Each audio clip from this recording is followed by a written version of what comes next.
আসসালামু আলাইকুম। অনেকে মনে করেন রোজা শুধু না খাওয়া আর না পান করার নাম। কিন্তু আমরা কি জানি এমন কিছু কথা আছে যেগুলো রোজার সওয়াব কমিয়ে দেয়? আজ আমরা জানব কোন কথাগুলো রোজার মান কমিয়ে দেয় এবং কেন এগুলো থেকে বাঁচা জরুরি। রোজার আসল উদ্দেশ্য, আল্লাহ তাআলা বলেন, হে ঈমানদারগণ, তোমাদের ওপর রোজা ফরজ করা হয়েছে যাতে তোমরা তাকওয়া অর্জন করতে পারো।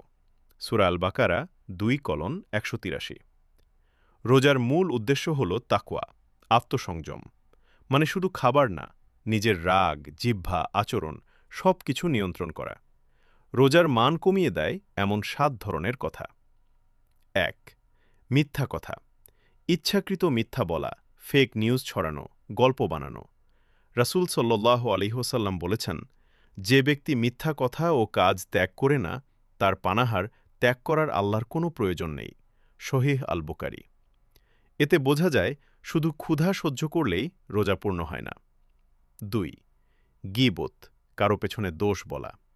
বন্ধুদের সাথে বসে কারো চরিত্র আলোচনা, দোষ নিয়ে হাসাহাসি, এগুলো রোজার রূহ নষ্ট করে। ৩. গালাগালি ও অশ্লীল কথা। রাগ করে কটু ভাষা ব্যবহার করা, অপমান করা। রাসূল সাল্লাল্লাহু আলাইহি ওয়াসাল্লাম বলেছেন, রোজা ঢালস্বরূপ, কেউ যেন অশ্লীল কথা না বলে বা ঝগড়া না করে। সহিহ মুসলিম ৪. হুমকিমূলক কথা, যেমন রোজা না থাকলে দেখে নিতাম, আমারে চেনোস না। এগুলো রাগের বহিঃপ্রকাশ, সংযমের সৌন্দর্য নষ্ট হয়। ৫. উপহাস বা বিদ্রূপ, কারো ধর্মীয় আমল নিয়ে হাসাহাসি করা, রোজা নিয়ে ঠাট্টা করা, এগুলো গুনাহের মধ্যে পড়ে। ৬. অপবাদ দেওয়া, প্রমাণ ছাড়া কারো ওপর দোষ চাপানো, এটা বড় গুনাহ, রোজার সওয়াব ধ্বংস করতে পারে। ৭.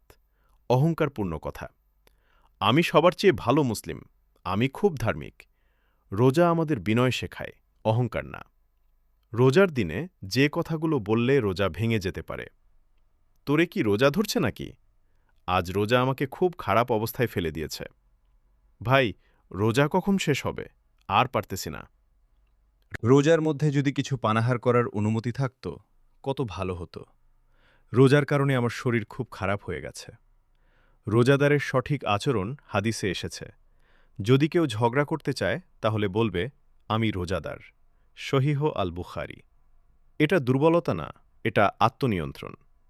সবার কাছে বিশেষ অনুরোধ, সব মুসলমান ভাইয়ের কাছে ভিডিওটি অবশ্যই শেয়ার করুন, যাতে যে মুসলমান ভাইয়েরা রোজার মধ্যে এমন কথা বলে থাকেন তারা সচেতন হতে পারেন। আল্লাহ আমাদের রোজা কবুল করুন। আমিন।